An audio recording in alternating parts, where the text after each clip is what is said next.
എല്ലാവർക്കും നമസ്കാരം. ഞാൻ ഡോക്ടർ സരിത പ്രേം.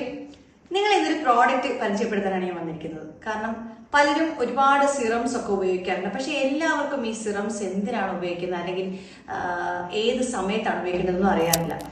പലപ്പോഴും വന്ന് എന്റെ കൂട്ടുകാരൻ ഇത് ഉപയോഗിച്ചു, അതുകൊണ്ട് ഞാൻ ഉപയോഗിക്കുന്നു ഡോക്ടർ, പക്ഷെ ഇത് എനിക്ക് സെറ്റ് ആയില്ല എന്നൊക്കെ പറയുന്നവരുണ്ട്. അപ്പോൾ ഇന്ന് ഞാൻ പരിചയപ്പെടുന്നത് നിയാസിനമൈഡ് സിറമാണ്. നിയാസിനമൈഡ് സിറം എന്തിനാണ് ഉപയോഗിക്കുന്നത്? ഭയങ്കര കൺഫ്യൂഷനാണ് ഈ ഒരു സിറത്തെ പറ്റിയിട്ട് പലർക്കും. കാരണം ചിലര് ഭയങ്കര ആക്നേക്കാണ് യൂസ് ചെയ്യുന്നതെന്ന് പറയും, അല്ലെങ്കിൽ സ്കിൻ ഗ്ലോയ്ക്കാണ് യൂസ് ചെയ്യുന്നത് പറയും. ഇങ്ങനെ കുറെ ഇൻഡിക്കേഷൻസ് ഇതിനുണ്ടെങ്കിലും ഇത് ശരിക്കും ഉപയോഗിക്കുന്നത് നിങ്ങൾക്ക് ആക്നെ സ്കാർസോ അല്ലെങ്കിൽ പിഗ്മെന്റേഷൻസോ ഒക്കെ ഫേസിലുണ്ടെങ്കിൽ അത് നല്ലതായിട്ടൊന്ന് ഡള്ളാക്കാനും നല്ല രീതിയിൽ നിങ്ങളുടെ സ്കിന്നിന് കുറച്ച് ഗ്ലോ തരാനും അതേപോലെ സ്കിന്നിന് ഒരു ബാരിയർ പ്രൊട്ടക്ഷൻ തരാനും ഒക്കെ നിയാസിനമൈഡ് ഹെൽപ്പ് ചെയ്യും. അതുകൊണ്ട് നിങ്ങൾക്ക് ഇപ്പം മുഖക്കുരു വന്നു പോയതിന് ശേഷം എന്തെങ്കിലും തരത്തിലുള്ള മാർക്സോ അല്ലെങ്കിൽ നിങ്ങളുടെ സ്കിന്ന് ഭയങ്കര ഓയിലി ആണെങ്കിലൊക്കെ നിങ്ങൾക്ക് ഈ സിറം വളരെ നല്ലതായിരിക്കും. ഇത് ഏറ്റവും ഐഡിയൽ ടൈം ഉപയോഗിക്കാൻ പറ്റുന്നത് രാത്രിയിൽ തന്നെയാണ്. പലരും രാവിലെ ഉപയോഗിക്കുന്നവരുണ്ട്, അതിൽ തെറ്റുണ്ടെന്നല്ല, പക്ഷെ രാത്രിയിൽ ഉപയോഗിക്കുന്നതായിരിക്കും ഏറ്റവും നല്ലത്.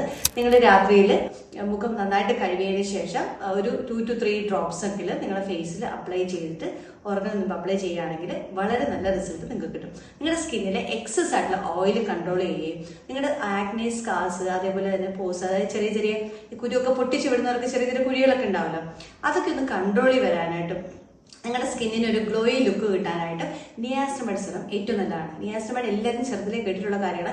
വിറ്റാമിൻ B3യുടെ ഒരു രൂപം തന്നെയാണ് നിയാസിനമൈഡ്.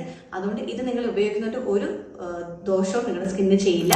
പിന്നെ ഞാൻ സാധാരണ നിയാസിനമൈഡ് സിറം ഉണ്ടാക്കുന്നത് കുറേ സ്കിന്നിനെ ഏറ്റവും റിജുവിനേറ്റ് ചെയ്യുന്ന, അല്ലെങ്കിൽ സ്കിന്നിന് വളരെ നല്ല രീതിയിലുള്ള ആക്റ്റീവ് ആയിട്ടുള്ള ഹെർബൽ ഇൻഗ്രീഡിയൻസ് ഇൻക്ലൂഡ് ചെയ്താണ് സെൻസിറ്റീവ് സ്കിന്നിനും സൂട്ടബിൾ ആവുന്ന രീതിയിൽ തന്നെയാണ് ഞാൻ നിയാസിനമൈഡ് സിറം യൂഷ്വലി പ്രിപ്പയർ ചെയ്യാറ്. അതുകൊണ്ട് നിങ്ങളുടെ സ്കിന്നിന്റെ സെൻസിറ്റിവിറ്റി മനസ്സിലാക്കിയിട്ടായിരിക്കണം നിങ്ങളിത് ഉപയോഗിക്കേണ്ടത്. എല്ലാവരിലേക്കുമായി ഷെയർ ചെയ്യുക.